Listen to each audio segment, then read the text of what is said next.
What's going on, Imperials? It's Emperor Cubone here. We're back, baby! The Problem series has been a rather popular one for the channel, even if some people have said that I'm just whining or crying or that I just hate all Pokémon. I promise, I really don't, but just please remember that these are all my opinions. It's fine if you have your own, because everyone's opinions are equally wrong. We've been through every generation of Pokémon for problems, so that got me thinking.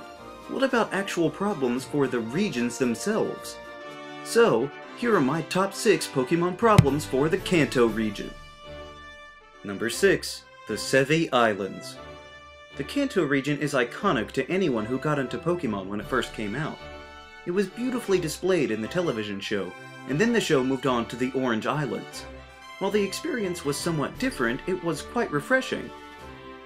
Except for Tracy. But many fans longed for a version of that in the games. It would take quite a while for that to see fruition. Alola, anybody? But when we learned that Fire Red and Leaf Green had new areas to the Kanto region, it was incredibly exciting, especially when we learned that they were islands.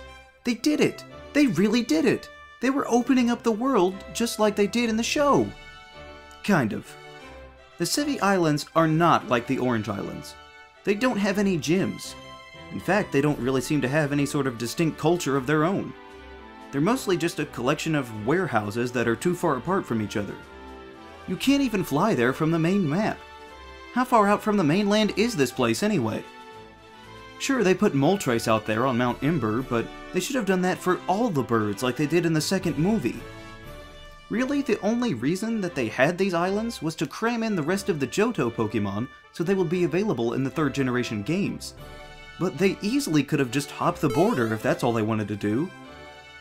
It just seems like they were so unsure about this part of the game, because you can simply avoid it and complete the rest without any trouble.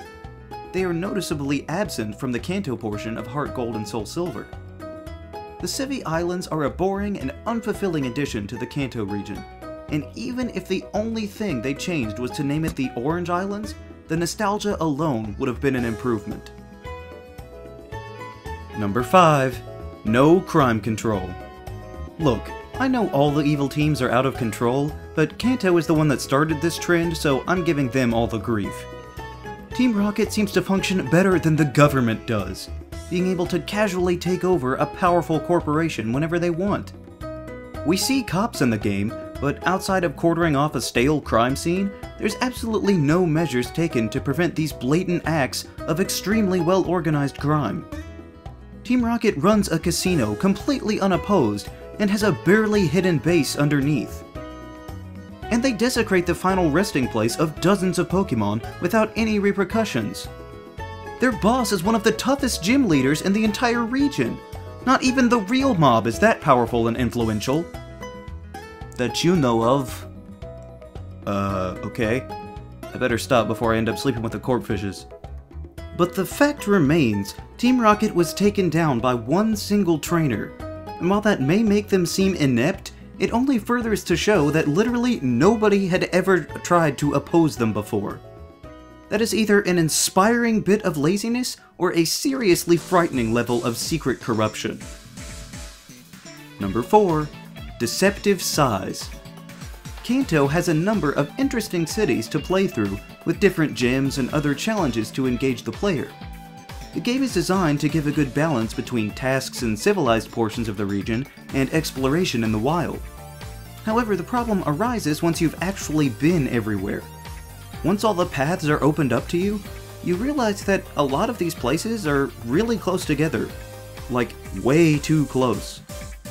Once all the gates are finally open, you could easily travel between 4 and 5 cities in just a matter of minutes.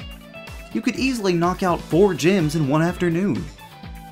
And these are fairly populated areas. I'm not even sure they qualify as separate cities. Maybe they're just boroughs.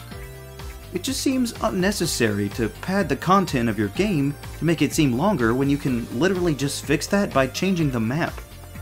I see no reason to have to travel 3 times the distance just because of one thirsty guard. They could have easily put one of these cities on the path from Lavender Town to Fuchsia.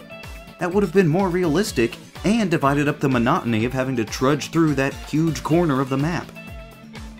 Other parts do it well enough, but the dense population center in the middle is much closer than the games would have you believe. This is even more apparent when you compare it to the map side by side with other regions. Hindering progress just to deceive people into believing there's more going on is a big problem in my book. Number 3. Not enough environments. The first Pokemon games were a smash hit, and impressively made on the limited systems for which they were designed. So it wasn't immediately apparent, but looking back at it now with updated technology, it becomes clear that the more you travel through the Kanto region, the more it starts to look the same. Route after route is a grassy woodland area with only a few rocks and ledges to tell them apart. All the locations in the game can pretty much be boiled down to forest, mountainous, both, and water. Other regions have deserts and tundras and volcanoes. You wouldn't even know that there's one of those in Kanto unless they told you, because it looks exactly like everywhere else. Since there's almost no differentiation, it makes the distribution of Pokémon seem strange and almost random. If it's all the same environment, surely they could live over here just as well as they do there. With everywhere being so similar, it makes it hard to feel like each new route is exciting instead of just another part of a long, bland, endless journey. Number 2. Too many caves.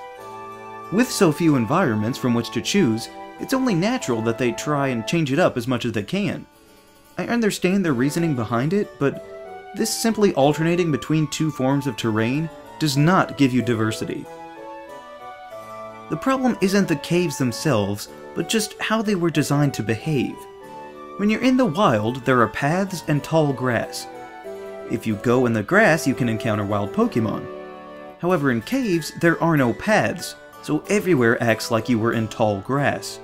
Each step has the potential to bring your journey to a grinding halt to either battle or run from another stupid Zubat. And I could handle that for a while.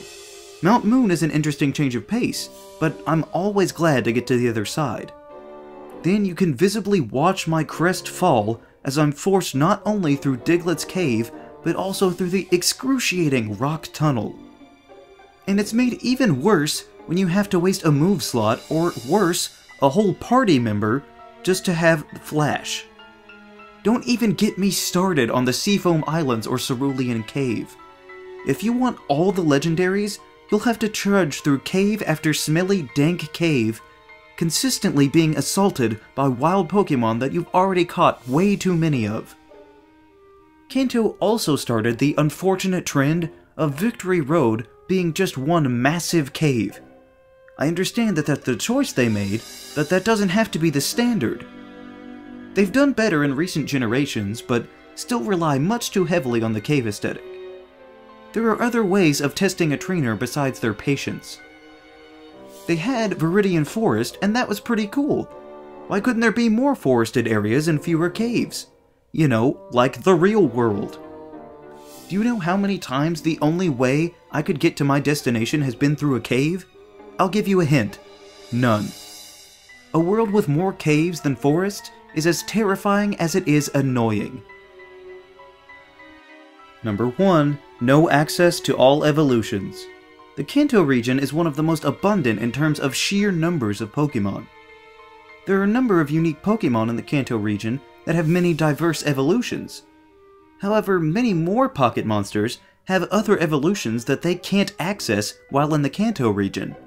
But why? The first problem is breeding. A number of Pokémon that can only be obtained by breeding are impossible to get because apparently that's outlawed in the Kanto region due to some pretty strict population control regulations. Secondly, there's a whole bunch of trade items to evolve Kanto Pokémon, but none of those seem to exist within their borders. I understand if they don't occur naturally, but many of them were introduced in Johto, which is literally next door to Kanto. Professor Oak goes to Johto all the time for his radio show. You're telling me that he never thought to bring back a metal coat? I'm sure people have at least heard of other regions. They had to have a war with someone. so it doesn't make sense to me that everyone would be content leaving all their Pokémon stuck in half stages. I'm pretty sure Team Rocket would have the resources and motivation to get their hands on a Magmarizer so that they could use a Magmortar when no one else had one. And I'm fairly certain that Mr. Fuji, or the Pokemon Fan Club president, would be enthusiastic and influential enough to get their hands on a rare Tangela with ancient power. And there has to be at least one vendor on the world-traveling SSN that's selling protectors. And worst of all, apparently every Pokemon in the Kanto region is completely miserable, because there are numerous evolutions that occur through happiness that have never been seen in the Kanto region. What are you doing to your Pokemon to make them so unhappy?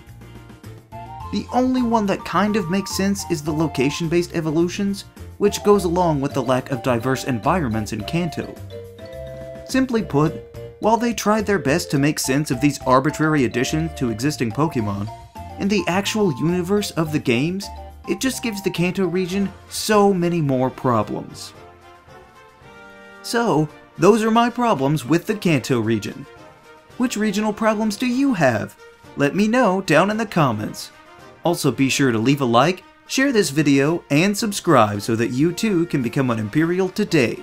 And we'll see you around next time!